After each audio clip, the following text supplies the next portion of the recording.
je pense qu'il n'y a aucune équipe qui doit avoir plus faim que nous. Nous, on est conscient que la route va être très compliquée, mais on est prêt. On est prêt, on est très enthousiaste à l'idée d'aller aux États-Unis, de jouer une Coupe du Monde, qui est quelque chose d'unique. Et de pourquoi pas, bien sûr, aller à New York le 19 juillet.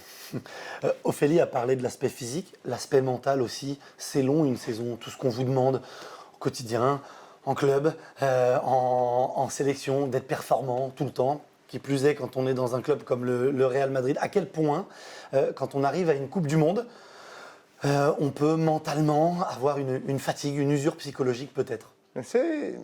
Ça va arriver.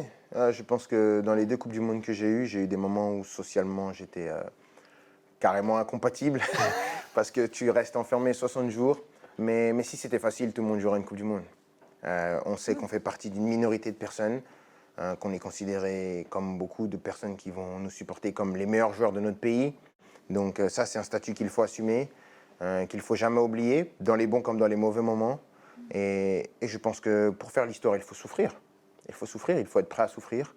On a eu l'occasion de faire l'histoire une fois, on a été à ça de le faire une deuxième fois. Donc on sait comment y arriver.